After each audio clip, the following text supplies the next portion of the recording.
Capitalism is unstable, capitalism is unequal, and capitalism is fundamentally undemocratic. I want people to make their own choices about how they live their lives, the professions they lead, where they want to work, and what they do. And capitalism offers that potential. So I just recently watched a debate between Marxist economist Dr. Richard D. Wolff and Libertarian Gene Epstein. And I gotta say, it went about as well as you'd expect between an orthodox Marxist and a libertarian. Wolff goes on to argue his case as to why capitalism is bad from a moral standpoint, and explain why it would be preferable if we lived in a society that wasn't driven solely for the profits of a handful of greedy vampires. And Epstein would go on to make the generic libertarian counter-arguments of planning being too complex for workers to do, the economic calculation problem, bureaucracy, tyranny of the majority, communism has been tried with disastrous consequences, and so on. All in all, I think Epstein won the debate, and the reason being is because Wolff failed to meaningfully address his criticisms on one hand, and on the other hand is arguing within the predetermined framework that the debate is taking place in the first place. And I say this as a fan of Dr. Richard D. Wolff. I really do. I think his analysis of capitalism is good, but I also think that arguing for a solution that exists within the confines of capitalism, as well as refusing to defend the historical legacy of actually existing socialism, is what is damning him, as well as other leftists, to failure in these debates. So without further ado, let's review both of their opening statements. I shall provide critique and analysis as we go along. Wolff begins by briefly reviewing the history of the Cold War, the aftermath of the New Deal policies, and the destruction of the workers' movement in America thanks to the Red Scare and McCarthyism. He goes on to discuss capitalism's emergence out of feudal society as a stage of historical necessity, and that all the promises made by the liberal Enlightenment era had to be transcended entirely and replaced with materialist enlightenment. He then goes on to make his three cases against capitalism. Beyond that, socialists agree about three flaws, failures of capitalism. And again, briefly, to go through them. But there are three. Capitalism is unstable. Capitalism is unequal. And capitalism is fundamentally undemocratic. Let me briefly explain. At this point, I have two issues with Wolff's opening statements. The topic of the debate is if socialism is favorable to capitalism, and rather than come to the debate packing heat, that is, bearing economic data comparing socialist countries to capitalist countries of similar development, and showcasing the common advantages that socialist countries have, and why these advantages take place, he instead gets into the history of the Red Scare and the labor movement, as well as his lack of exposure to Marxism in college. Well, no shit, the status quo doesn't want to teach college students information too critical of the status quo. The 80 or 90 richest people in the United States together, in the world, have more wealth than the bottom half of the population, 3.5 billion people. That's the achievement of capitalism, that kind of distribution. If you took away half the wealth of those 80 to 100 people, guess what? They'd still be the richest people in the world, only you'd now have a vast amount of money to deal with the sickness, the lack of education, the absence of water, the insufficiency of food of the vast majority of people. And as for the second issue here, he explains that capitalism is unequal, unstable, and undemocratic, therefore bad. But this in and of itself isn't good enough. If we as leftists want to convince people, especially those whom we are diametrically opposed to, such as Wolff's audience, we are going to have to explain why it is a bad thing that capitalism is unequal, unstable, and undemocratic, and how socialism can resolve these contradictions. And we have a benefit, socialists do today. We have some experiments that were made in the 20th century. Russia, China, Cuba, and so on.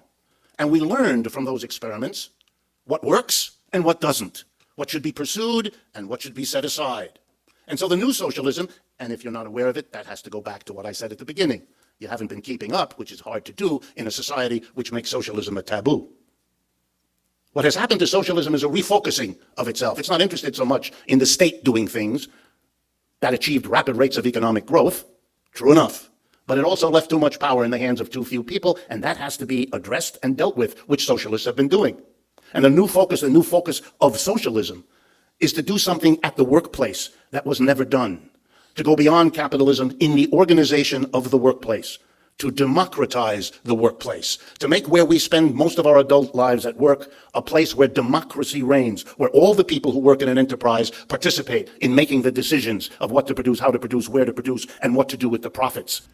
And this is all fine and dandy. However, it should be noted that the socialist countries that have existed did indeed have workplace democracy. They may not have had political democracy, but what is a Soviet? A Soviet is a workers' council. So when you hear the Union of Soviet Socialist Republics, you are hearing the Union of Workers' Councils Socialist Republics. And that is how the workplace was organized. People had democratic control over the means of production and the economy at large, and they elected representatives to higher-level Soviets for more complex decision-making. As a general rule of thumb, the more diametrically opposed your audience and opponents are to your disposition, the more evidence, reason, and charisma it is going to take to pull them towards your position, and moral arguments aren't going to sway people to your side. You need hard evidence that not only proves the validity of your own position, but refutes your opponents. In this case, to discredit capitalism as a system, one must also discredit markets as a system and provide a viable alternative. Wolff, however, doesn't do this and instead argues for co-ops and workplace democracy, which is great as a theoretical NEP-type style transitional step towards full socialism. The problem is that it doesn't go far enough because Wolff's ideas are stuck within the framework of capitalism, and as a result, reaffirm capitalism as a system, since, as the Libertarians will correctly point out later, co-ops and workplace democracy can technically exist in a free market, and within the free market, unless they behave more and more like a private firm, they will have a very hard time competing against rival firms. The goal shouldn't be to validate the free market system, but to attack it head-on. It should be to expose it for the faulty, inferior economic mode that it is, and in order for one to make an argument against capitalism, one must make an argument against markets inherently, as well as an argument in favor for aggregate economic planning. These are the points that must be made, and to make these points means to go outside the framework of the conventional socialism versus capitalism debate. Bold arguments must be made in favor of central planning, how and why it's better, and we better steel ourselves with the knowledge and the facts necessary to answer those difficult questions in a clear and concise manner. In addition, it is only a matter of time before right-wingers will accuse you of wanting a totalitarian dictatorship in the face of this, and will probably equate what socialists in the 21st century want to do with wanting to repeat the Great Leap Forward or the Holodomor, and rather than making the not-true socialism argument or conceding on those points, it is better to stick up for the legacy of 20th century socialist experiments and talk about the gains in literacy, life expectancy, industrialization, and technological developments made because of socialism. Expose the contradiction that socialism is simultaneously a failure, while at the same time transforming Russia from a feudalist third world country into an industrial superpower within a fraction of the time it took other countries from similar starting points. Bring up the fact that socialist scientists made countless contributions to the realm of human knowledge, from rocket science to nuclear physics and so on. And then you can go on the offensive and say something along the lines of, while we're on the topic of death tolls, let's talk about the excess deaths caused by capitalism and capitalist imperialist wars for greed, from World War I and World War II. Two wars alone, mind you, that killed far more people than the fabricated 100 million figure from the Black Book of Communism. And from there on out, just go to town. There's plenty of other examples of how capitalism kills. Bring up the 10 million people who starve to death every year unnecessarily. Bring up any of the genocides that have taken place under capitalist governments. Or British imperialism. Or mention the fact that if you were to use the same dishonest, unscientific methods to calculate excess deaths used by the people who wrote the Black Book of Communism to derive their 100 million figure, you could hypothetically abstract a number numbering in the billions for the death toll on the capitalist side. In short, it's better to make these points and go out of the way to debunk the Cold War propaganda than it is to flee, capitulate, claim not true socialism in an effort to distance oneself from that legacy, because even if you try to do that, right-wingers are still going to make that equivocation anyways, as we shall see later on in the debate. Plus, it just makes your side look weak when you validate the opposition's position that all attempts at your system just failed and never achieved anything of note, and they all ended in disaster. So instead, refute their arguments and then turn their own points against them.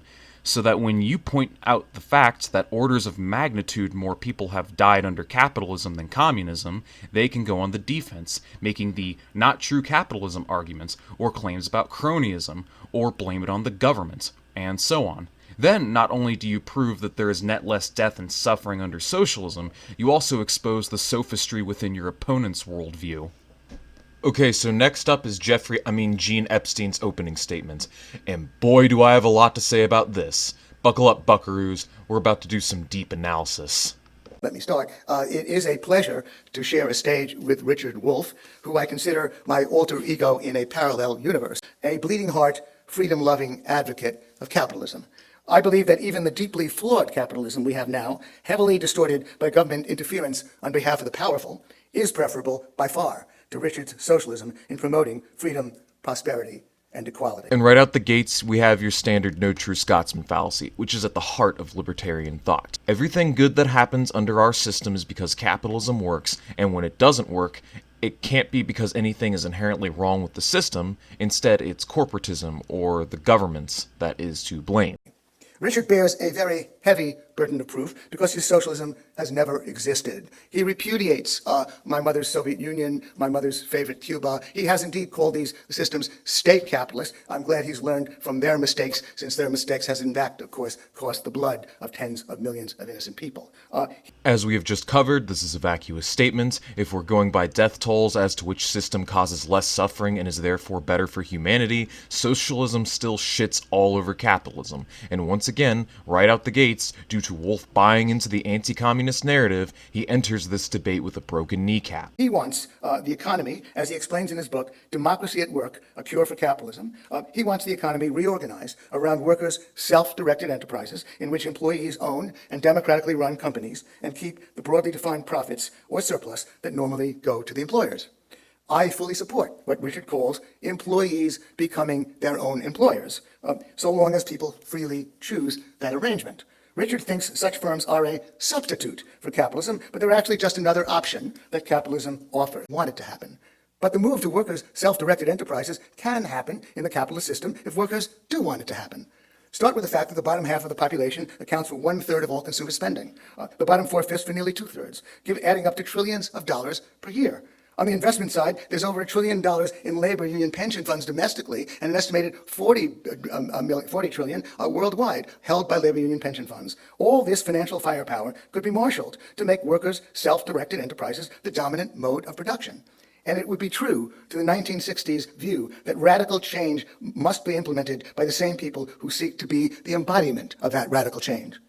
But the unwillingness of workers to follow the Marxist playbook is as old as Marxism itself. Around 1980, democratic socialists like Michael Harrington and Tom Hayden advocated a bottom-up socialism similar to Richard's. But they acknowledged that without the coercive power of government, worker-owned enterprises, quote, are almost impossible to get off the ground. This is another point that Wolff will fail to account for later. Co-ops are working at a disadvantage to get started because since they don't exploit their workers like a traditional firm does, in spite of the fact that co-ops are statistically less likely to fail during their first 5 years, investors are less incentivized to loan money to co-op startup because returns on investments are kinda hard to generate if you're not expropriating any surplus value from the workers. So as a result, within the confines of capitalism, co-ops are not viable because they're not competitive and do not provide an incentive for investors to invest. A proper rebuttal to this would be to say to hell with the investors and to hell with the market. If the rationale of this system says that we need to perpetually keep 1/3 of the planet's population in crippling poverty and brutally exploit the third world for cheap resources and commodity production, resulting in millions of premature deaths from starvation, preventable illness, and pollution, effectively sacrificing millions of lives on an annual basis upon the altar of profit, then yeah, that system is pretty fucked and needs to go. Maybe a little big government is a good thing in that situation, provided the big government is working on behalf of the proletariat. He advocates a full-blown form of socialism that will put freedom, prosperity, and equality under siege, just like the old socialisms did. Notice the way that he's framing socialism here. He's saying that having a strong state apparatus and a central plan is going to lead to totalitarianism because it will no longer respect the rights of the individual. If you want to be effective at debating these people, you need to learn to reframe the discussion from the perspective of the proletariat, that is, the common man. In Epstein's bourgeois eyes, socialism is indeed evil totalitarian dictatorship because it respects the workers' rights to access human services and needs over the capitalists' rights to profit off said human services and needs. They would rather live in a dictatorship that respects property rights over human rights, hence why many libertarians are Pinochet apologists. Reframing the discussion in this manner will shift the narrative in your favor and put your opponents on the defense, forcing them to confront the contradictions in their own worldview. Think of it like this. Right now, under actually existing capitalism, one of the jobs that the police have is to safeguard the dumpsters full of old food being tossed out by grocery stores from homeless people. You heard it here, the police are literally tasked with keeping hobos from eating out of the garbage. Is that not tyranny on its own? Is this not a form of oppression that the grocery store's right to let that food rot and go to waste is more important than a hungry poor person's right to eat?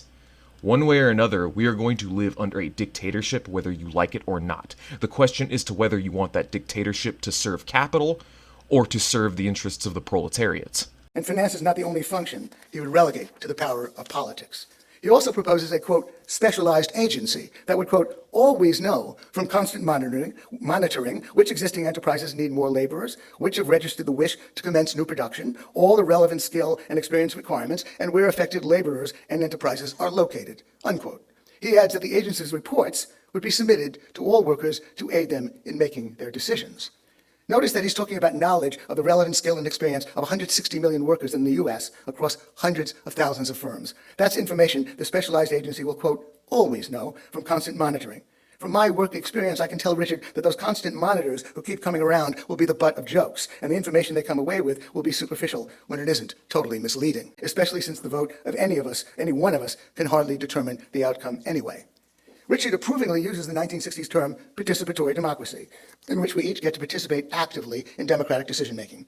In a 1970 book called After the Revolution, sociologist Robert Dahl explained the arithmetical unworkability of this idea. If each attendee at a meeting were given just 10 minutes to address the issue being voted on, it would take 10 hours to move on to the next issue, provided there were only 60 people at the meeting. What this sounds like to me is another version of the economic calculation problem.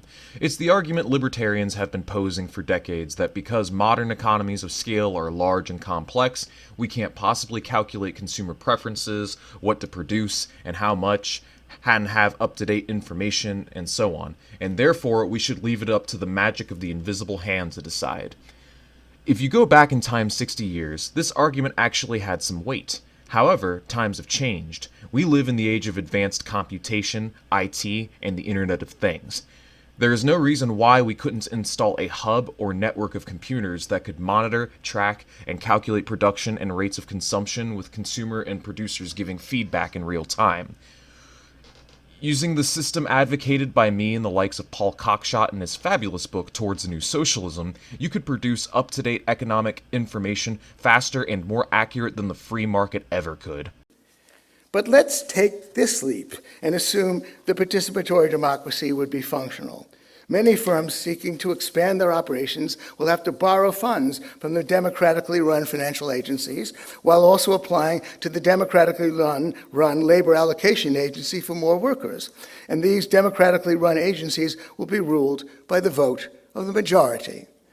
But to pick up on an objection raised by Atlantic Magazine journalist Connor Friedersdorf, we might ask, how easy will it be to get the democratically run finance and labor allocation agencies to support the expansion plans of firms that produce Muslim prayer rugs and Korans and the building of new mosques?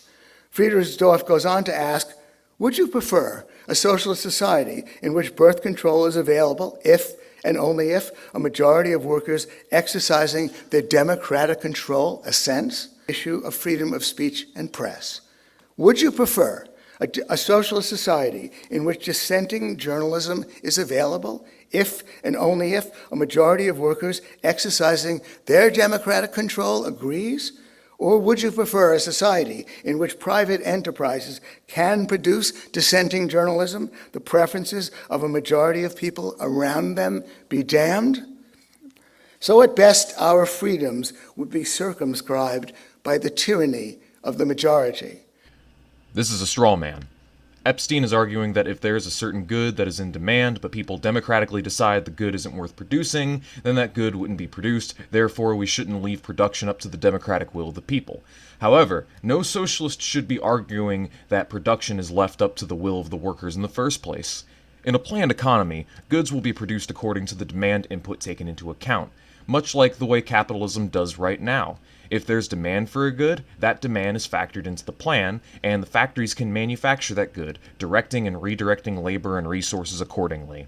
If there's a demand for journalism, guess what? The internet exists. Same with green screen technology, microphones, and editing software. If you want to get together with your friends and start a news agency, resources will be allocated accordingly. And operating on this logic, you can argue from here that socialism can do it better yet again, because in capitalism, you have the anarchy of production. That is, birth control will get produced, oftentimes at mass quantities that are well beyond what is actually needed, and the company either throws away its surplus stock or fires its workers as a result. If this sounds ridiculous to some, remember, companies already throw away surplus stock, from electronic waste to thousands of tons of clothing thrown out by the textile industry every year, to the fact that most of the food produced globally doesn't even get consumed, to the fact that when cars get produced and aren't sold, they just get moved to a vacant parking lot to sit there and collect dust.